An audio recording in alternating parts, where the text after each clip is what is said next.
3장 38절 한 절만 같이 보겠습니다. 민수기 우리 3장 38절 한 절만 같이 읽겠습니다. 같이 읽어요. 민수기 3장 38절 성막 앞 동쪽 곧 회막 앞 해 돋는 쪽에는 모세와 아론과 아론의 아들들이 진을 치고 이스라엘 자손의 직무를 위하여 성소의 직무를 수행할 것이며 외인이 가까이 하면 죽일지니라.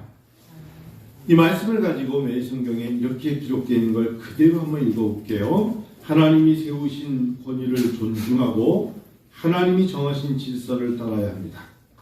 레위 자손의 인구 조사 결과와 그들의 직무에 관한 내용을 설명하다가 갑자기 모세와 아론과 제사장 외에 다른 사람이 성소에 들어가면 죽는다는 경고를 덧붙였습니다. 이 앞에 부분들은 다 레위 자손 인구 조사와 명령, 게르손 자손의 등록 인구, 고앗 자손의 등록 인구, 무라리 자손의 이런 이제 자손의 인구들은 몇 명이고 등록을 하면서 그들이 해야 될 일은 뭐다 말하다가 갑자기 모세와 제사장 가문 이야기를 하면서 여러분 모세와 아론의 관계를 아시잖아요. 형과 동생의 관계에서 이들을 통해 하나님은 레위 지파에 제사장 직분을 주셨거든요. 그러면서 갑자기 모세와 아론과 제사장 외에는 다른 사람이 성소에 들어가면 죽는다는 경고를 성경은 말하고 있습니다. 이런 성막에서 일하는 레위인들에게, 즉 오늘날 말하면 목회자가 되겠죠. 레위인들에게 제사장의 직위를 탐내지 말라. 왜? 하나님께 드려진 것을 당시 사람들이 그것은 교회의 것이고 하나님의 것이고 특별히 제사의 직무를 맡은 사람들 것을 가지고 가는 경우가 있었어요. 그게 특별히 고린도 교회도 그런 교회가 있었지 않습니까? 그래서 자기 자리를 지키라는 경고였습니다. 나중에 고핫 자손 중에 고라 아시죠? 고라가 모세와 아론에게 도전하죠. 그게 민수기 16장에 나오는 이야기잖아요. 모세와 아론에게 도전하면 반란을 일으키죠. 그래서 하나님께서 괜한 경고가 아니었죠. 그들을 모두 다 쓸어버리십니다. 자, 우리가 왕같은 제사장이라고 말하지만 구약은 신약에 대한 먼저 된 어떤 모습이었어요. 어떻게 보면 그림자 같기도 하고 어떨 때는 먼저 거울 같기도 하고 구약에 없는 것들, 구약의 할례가 신약에서 세례가 되지 않습니까? 그래서 하나님께서는 우리에게 문설주에 벌었던 양의 피를 통하여서 예수 그리스도의 어린 양의 피를 말씀하시기도 하고 더 나아가서는 이렇게 말씀하신 첫 번째 아담과 예수님을 두 번째 아담으로 말하기도 합니다. 그만큼 하나님은 회막, 장막, 우리를 말하면 이런 부분들의 성소와 지성소의 이야기를 하시면서 너희가 아주 쉽게 하나님께 나가는 것에서 경각심이 없어서 그렇지 나 여호와는 사실은 나는 거룩한 자고 나한테 아무나 나올 수 없는 것이기 때문에 회막문을 열고 사실은 들어올 때에 하나님께서는 그들의 걸음걸음에 제사장이라는 사람을 통해서 중간 역할을 하게 하신 거예요. 오늘날 말하면 예배고요. 구약시대로 말하면 제사예요. 그 일을 누가 맡았냐? 모세와 제사장 가문의 사람들이 맡았죠. 특별히 아론의 아들들이 진을 치고 이스라엘 자손의 직무를 위하여 성소의 직무를 수행하는데 외인이 가까이 하면 어떻게 된다고요? 죽었어요. 예전에는 그래서 이런 부분 때문에 예전에 어른들은 강단에서 아이들이 뛰놀게 하지 말고 교회 것을 함부로 이렇게 트리가 좋네요 하고 밀거나 강대상에 올라가서 뛰놀고 이런 짓을 못하게 하셨던 것이 왜 그러냐면 성경에 분명히 있기 때문에 성물이라, 성전이라, 성소라 라고 말씀하심으로써 하나님의 것들에 대하여 함부로 여기지 못하게 하셨어요. 귀하게 귀한 것이다. 영적인 것이라는 것은 보이지 않는 것이기 때문에 하나님께서는 영이시기 때문에 하나님께 앞에서 드려지는 마음, 뜻, 생각, 의지 이런 것들 또한 하나님께서 다스린다고 말씀을 하셨어요. 그래서 정말 예전에는 정말 아이들에게 가르칠 때 이거는 안 되는 건 끝까지 안 돼라고 말했던 때가 있었어요.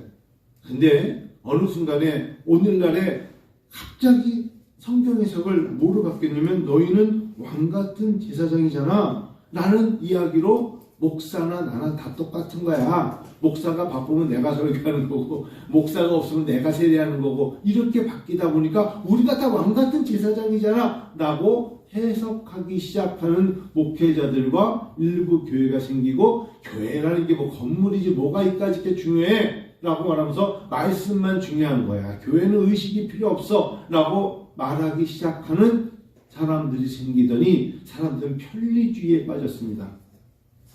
그래서 예배를 예배답게 드리지 않고 둘러넣어서 예배드리고 꽃 밟고 먹으면서 예배드리는 사람을 보지 않았나? 별 사람 다 있어요. 그러면서 예배라는 거예요. 그리고 계좌번호 어디 있지? 12488 보내고 끝이에요. 중요한 건 뭐냐면 아무리 내가 해도 하나님이 받지 않는다면 그건 꽝이옷이다.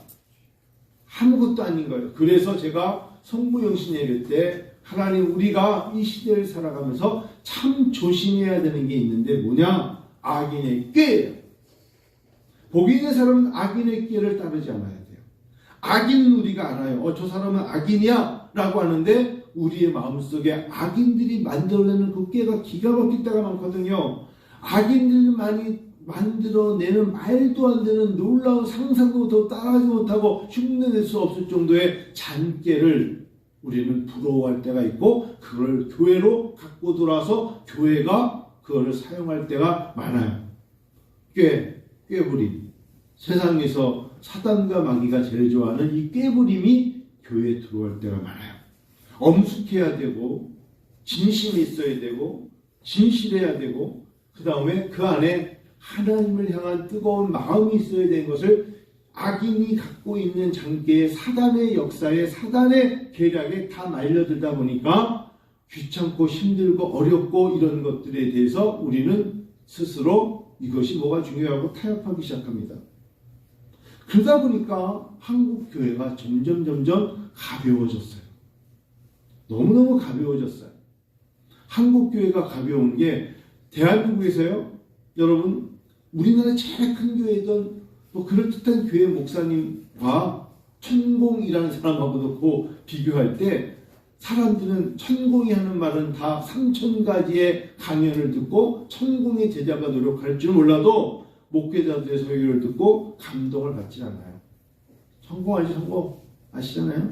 윤석열 씨가 좋아하는 그 천공 왕자 그렇잖아요. 그 사람이 하는 이야기를 분석해보면 어쩌면 그렇게 성경에 있는 이야기를 들여다가 부모님에게 효도하세요. 와 부모님이 효도하는 거 그 천공이 하는 게 아니라 성경에 나와 있는 거예요. 이 옷을 사랑하세요. 그건 천공이 하는 게 아니라 성경에 있는 이야기예요.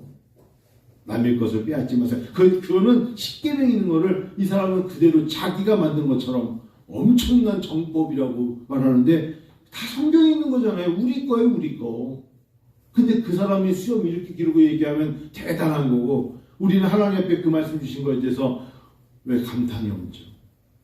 오늘 이 밤에 하나님 우리에게 이 강단을 통하여 여러분에게 드리는 말씀 뭔 다른 거 아닙니다. 하나님은 거룩하시고 전능하신 하나님이에요. 거룩하시고 전능하신 하나님이 이렇게 성전에 모여서 성소와 지성소 이곳에 모여서 기도하고 찬양하는 자들을 하나님이 좋아하시고 그들의 기도에 응답하신다고 약속하셨다. 이것을 믿고 하나님께 나오는 거예요. 하나님께 엎드리는 거예요. 하나님을 찾는 거예요. 성소의 직무를 수행할 것이며 외인이 가까이 하면 죽을 것이니라 라고 말씀하시면 이유는 아무나 우리가 이 시간에 올 수 있는 것이 아니라 하나님의 사람들이 하나님의 영이 즉 성령의 지배를 받는 사람들에 한해서 하나님은 그의 기도를 들으시고 그들의 찬양을 들으시고 그들 중에 운행하시며 하나님은 강단을 통하여 하나님의 말씀에 권위를 주사 결국은 우리가 억지로 하는 게 아니라 아멘하는 자에게 하나님은 그래 너는 이해했구나 라는 응답으로 그들에게 우리의 표현적으로는 복을 주시기를 원하시는 거예요. 그것을 믿고 우리가 누군가에게 보여주기가 아니라 하나님께 드려지는 신앙으로 아멘하는 거죠. 우리가 성부영신 예배 때 기도 제목을 막 적어요. 왜 적어요? 그거 적는다고 뭐가 달라요? 그렇게 생각하지 말라는 거예요. 그 종이에 한 글자 한 글자 적는 그것이 하나님의 눈에 적혀진다는 생각으로 적어야 된다. 물질을 많이 들라고 말한 적은 없잖아요. 그런데 정말 중심을 잡고 기도의 제목을 적으라고 말하지 않습니까? 그 이유가 왜 그래요? 그것을 하나님 앞에 드려지는 거잖아요. 강단에 올려지는 거잖아요. 그 강단에 올려진 것을 예배 때 읽잖아요. 하나님께 중국에 읽잖아요. 읽으면서 하나님 앞에 간절함을 드리는 거예요. 하나님 이런 것들을 하나님께 10개면 어떻고 20개면 어떻고 하나님 앞에 드려질 것들을 고백하오니 하나님께서 하늘의 문을 여시고 하나님의 놀라운 은혜로 갚아주시옵소서 라고 모든 성도가 한마음으로 제사로 향기로운 제사를 올리는 거잖아요. 기도가 향기로운 제사로 올리는 거 아니겠어요? 그런데 언제부턴가 어떤 교회들이 그런 거는 왜 하냐? 기복적인 신앙으로 이렇게 봐요. 그럼 기도는 왜 합니까? 생각만 하고 입 열지 말지. 찬양은 왜 합니까? 그냥 듣고 말지. 점점 우리는 악인의 깨에 빠져가요. 귀찮아지는 거예요. 악인의 깨에 빠지면 하나님의 생각을 잃어버려요. 오늘 이 밤에 1월 첫째 주인데 여러분 오늘 이 밤에 하나님 앞에 드려지는 기도가 하나님이 들으실 때 좋았더라. 그것을 분명히 확신을 갖고 맞으면 아멘하고 하나님 제가 외치고 하나님 앞에 큰 소리로 기도하는 이유를 하나님이 아시지 않습니까? 라고 고백하는 밤 되기를 원합니다. 지난 주 중에 기도를 하다가 어떤 목사님, 제 제자 중에 한 분 목사님인데 그분을 꼭 만나서 대화를 하고 싶었어요. 이상하게 그 목사님하고 얘기를 하고 싶었어요. 그분은 아주 밝아요. 항상 웃어요. 안녕하세요. 오세요. 항상 웃어서 저에게 기쁨을 주고 아주 기분이 좋아요. 제가 그분을 MD 때 가르쳤고 저하고 나이는 뭐 10살 차이 나는 것 같은데 애가 이제 초등학교 4학년인데 아주 기분이 좋아요. 만날 때마다 목사님 안녕하세요.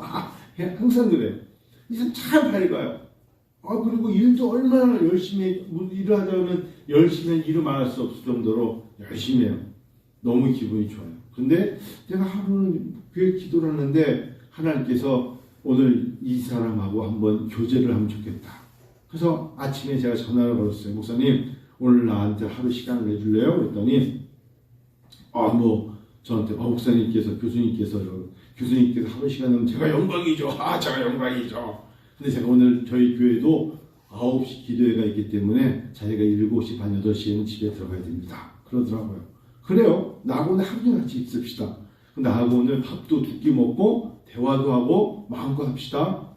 하나님이 되게 주신 마음이었어요. 왜 그런 마음을 주는지 강하게. 그래서 제가 그 목사님하고 하루 종일 같이 있었어요. 커피를 4잔 먹으면서 얘기를 계속했어요.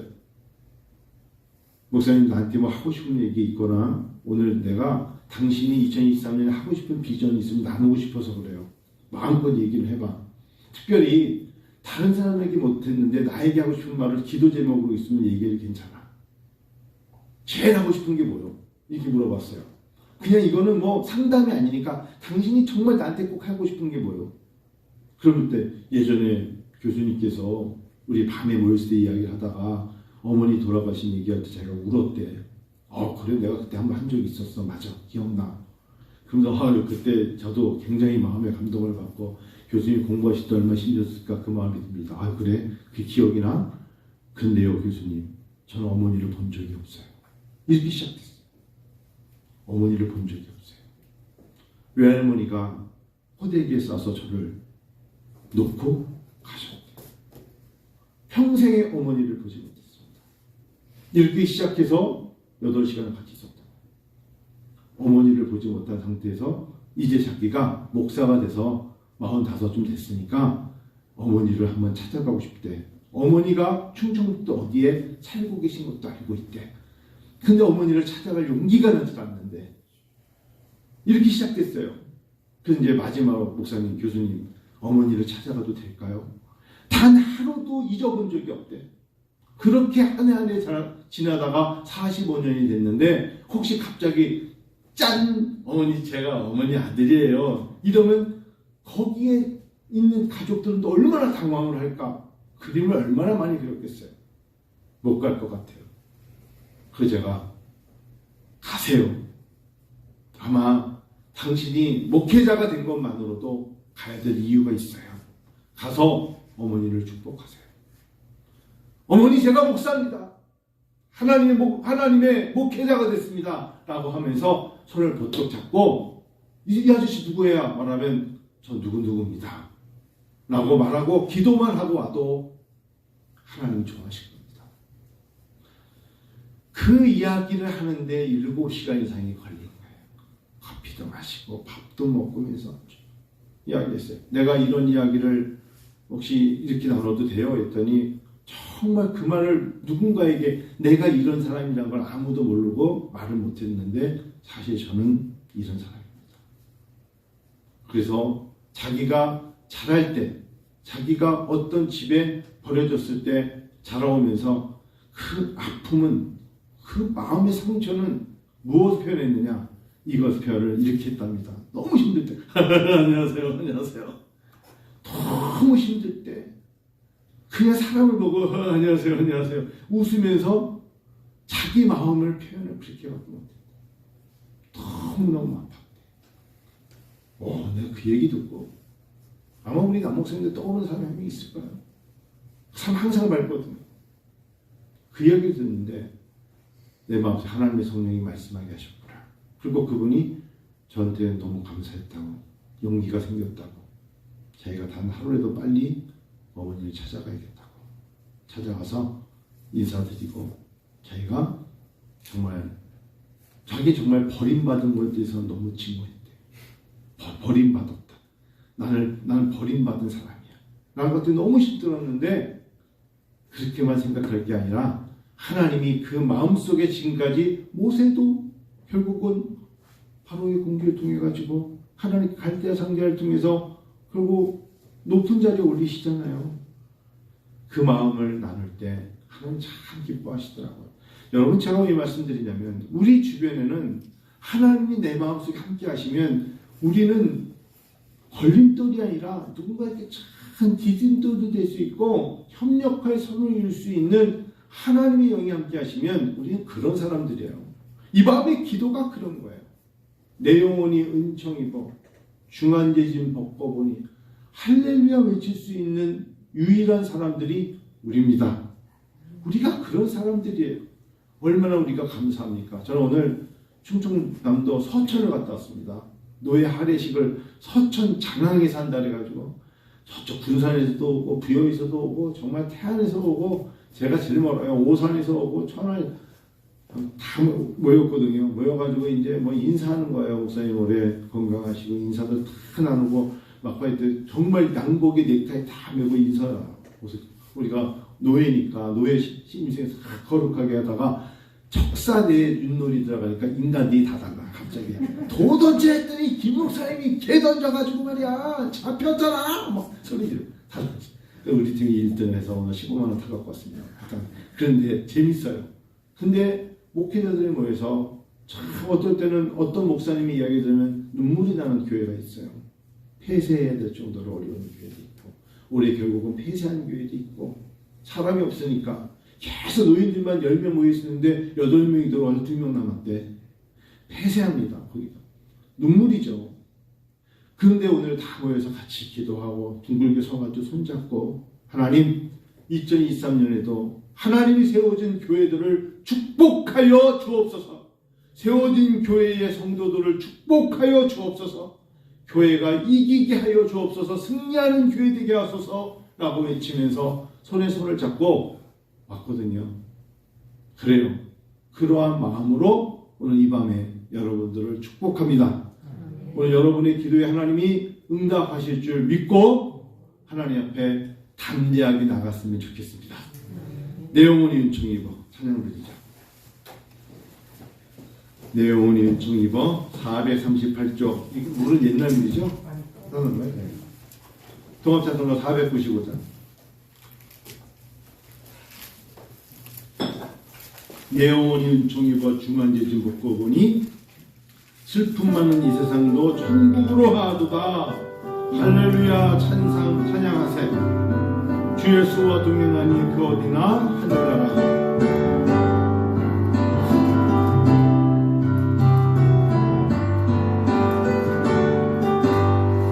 내 영혼이 은총이 중한 죄지 없고 보니 슬픔 많은 이 세상도 천국으로 화하구나. 할렐루야 찬양하세. 내 모든 죄 사함하고 주 예수와 동행하니 그 어디나 하늘나라. 주의 얼굴 뵙기 전에 멀리 뵈도 하늘나라 내 맘속에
어릴 적에 굉장히 먼 경상북도 강원도 끝쪽에 울진 쪽이거든요. 교회밖에 갈 곳이 없었대요. 5살 때부터 그 지역에 전도사님이 자기에게 준 정말 교회 가는 게 5살 때 유일한 자기에게 기쁨이었대요. 초등학교 6년을 다니면서도 학교 끝나면 늘 교회가 있었대요. 왜 이렇게 기타를 잘 치냐 그랬더니 당연하죠. 중학교 때 교회에 악기라고는 기타밖에 없었는데 기타 갖고 찬양했대요. 고등학교 정말 못 갈 뻔했는데 빌고 빌어서 지인들이 도움을 얻어서 고등학교를 졸업하고 서울로 상경, 그래서 윤한기 목사님이 하는 찬양신학교를 들어갔답니다. 인가도 낮지 않은 학교에서 2년을 하고 다시 학점 연결을 했는데 대학을 겨우 그렇게 졸업을 한 거죠. 사실은 대학이 아니죠. 학점을 했는데 신학을 하고 싶어서 제가 있는 학교에 와서 면접을 했답니다. 2012년도에. 근데 제가 보자마자 자기는 분명히 안 될 줄 알았대요. 대학이 아니고. 제가 그랬대요. 하나님이 당신을 통해 영광을 받으시겠네요. 와서 공부 잘해보세요. 그랬대. 자기 그때 울었대. 2012년도에. 저희 교수님이십니다. 그러더라고요. 제가 기억도 안 나요. 그러냐. 자기는 그래서 찬양 드릴 때마다 어릴 적이 생각난대요. 어릴 적에 정말 그냥 겨울에 추워도 교회 문 열려보면 바람을 피할 겸 교회에 앉아서 하나님께 찬양했대요. 하나님이 자기를 높이 들어서 주셔서 결혼식장에 부모님 한 명도 없이 결혼식을 했는데 하나님이 저를 이렇게 축복해 주시네요. 하고 집에 가서 멋지죠? 하나님은 참 좋으신 분이에요. 참 좋으신 분이에요. 자기는 자기보다 더 힘든 자들을 위해서 이번에 우크라이나 전쟁 났을 때 그곳을 갔다 왔습니다. 그래서 난민들을 조금 도움을 주겠다고 루마니아에 가서 물품을 가지고 우크라이나에서 먹을 겸산도 주고 다음 주에 또 떠납니다. 참 고생해 본 사람은 고생한 사람들을 위해서 더 도우러 가더라고요. 제가 차비를 주면서 맛있는 거 사 먹고라고 그런 말 했어요. 이 밤에 우리가 알지 못하는 사이에 하나님이 일하시잖아요. 그게 나일 수도 있고요. 우리 지인일 수도 있고 나같이 힘든 사람이라고 말할 수도 있지만 더 힘든 사람도 있고요. 낙심한 사람도 있고요. 어린아이처럼 갈 길을 못 찾는 사람도 있고요. 하나님은 좋으신 분이에요. 하나님은 일하시잖아요. 도우시잖아요. 인도하시잖아요. 이 밤에 우리를 향한 하나님의 놀라운 사랑이 없겠습니까? 우리 이제 불 끄고 10분 정도, 15분 정도든 20분 정도는 하나님 앞에 제가 기도할 때까지, 마무리 나와서 기도할 때까지 같이 이 시간에 우리 기도하십시다. 들어가세요.